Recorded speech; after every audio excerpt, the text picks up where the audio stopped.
श्री गणेशाय नमः। श्री सीतारामचंद्राभ्याम नमः। आप सबको मेरा नमस्कार। मैं आपको आकर्षक निरंतर वाल्मीकि रामायण सुना रही हूँ। आज पंचमः सर्ग सुनाऊंगी। पंचमः सर्ग में जो विशेष बात है वह यह कि 2 बार वो बातें कही गई।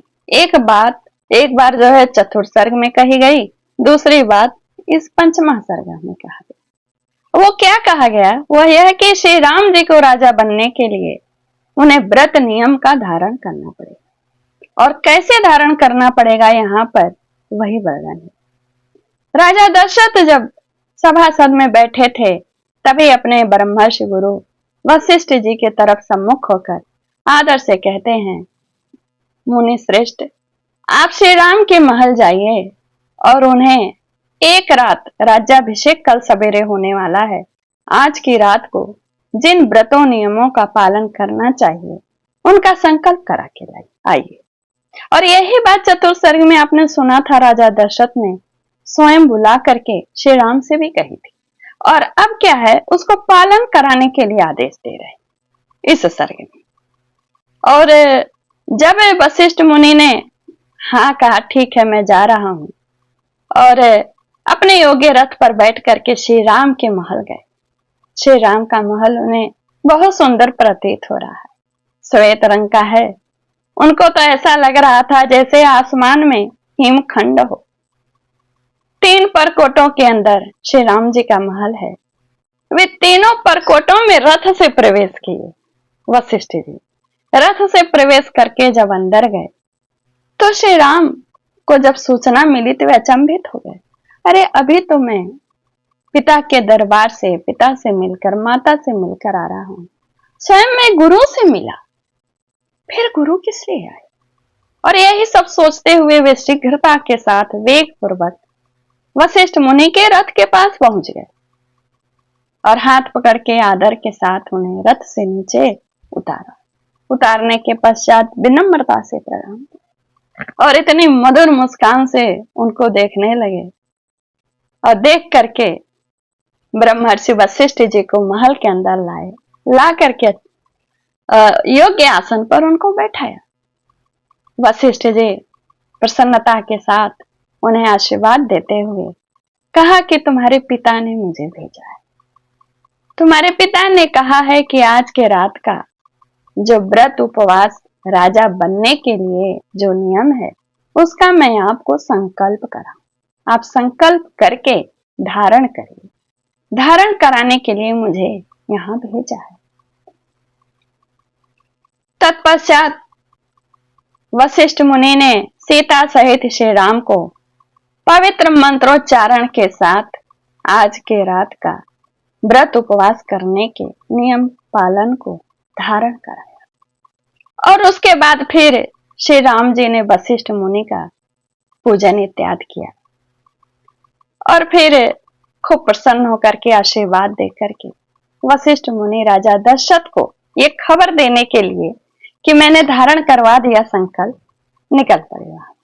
उनके जाने के पश्चात श्री राम जी अपने सुहृदों के साथ बैठे हुए थे। जन समुदाय का उनके महल में भीड़ थी। उन्हें विदा करके अपने गुरु के बताए हुए नियमों का पालन करने के लिए अंतःपुर जाने के लिए उन लोगों को विदा करके आज्ञा दी। और इधर जब इनके महल से बाहर जब वशिष्ठ मुनि आए तो देखकर आश्चर्यचकित हो गए। इतने ही देर में महल के अंदर जाके और महल के बाहर आने तक जो राजमार्ग थे भीड़ से खचाखच, अयोध्या वासियों के भीड़ से खचाखच भरा था। सबके घर नई नई पताकाएं फहरा रही थी। गलियों में जलों का छिड़काव हुआ था और लोग जगह जगह एकत्रित होकर के श्री राम के राज्याभिषेक को देखने के लिए और उससे संबंधित बातों को करने के लिए इतना शोर बात कर रहे हैं और एकत्रित हुए हैं। इतना शोर हो रहा है, जगह जगह झुंड में लोग खड़े हैं, जगह जगह श्री राम के राज्याभिषेक की बातें कर रहे हैं। और उनके आवाज में इतनी खुशी है कि वशिष्ठ मुनि को लगा जैसे समुद्र गर्जना कर रहा हो और उस भीड़ को से बचते हुए वे राजा दशरथ के महल। राजा दशरथ के दरबार में जब पहुंचे तो दशरथ उनके सम्मान में खड़े हुए और सारे सभासद खड़े हो गए। वशिष्ठ जी ने कहा, महाराज मैंने संकल्प धारण करवा दिया व्रत का। अब ये जो राजा दशरथ थे अब निश्चिंत हो गए, प्रसन्न हो गए कि सब काम निर्विघ्न हो रहा है। अब आगे की तो पता नहीं थी उनकी, लेकिन अब तक उनको यही लग रहा है कि सब काम निर्विघ्न हो रहा है। और जब ब्रह्मर्षि अपने आश्रम को चले आए तो ये भी सभासदों से आज्ञा लेकर के अपने अंतःपुर में प्रवेश किए। अंतःपुर में वे उसी तरह प्रवेश किए जैसे सिंह अपनी गुफा में प्रवेश करता है। वहां पर अंतःपुर का वर्णन बहुत ही सुंदर है।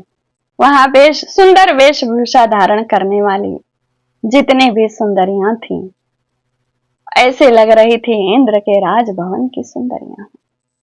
इंद्र सदन के समान उनका अंतःपुर सुशोभित था।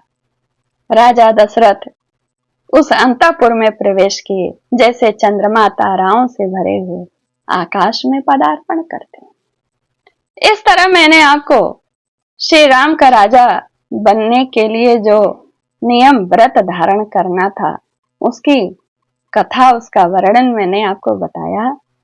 कहने सुनने से धर्म अर्थ काम मोक्ष चारों पुरुषार्थों की सिद्धि होती है। नमस्कार, जय श्री कृष्ण। श्री राम जय राम जय जय राम, श्री राम जय राम जय जय राम, श्री राम जय राम जय जय राम।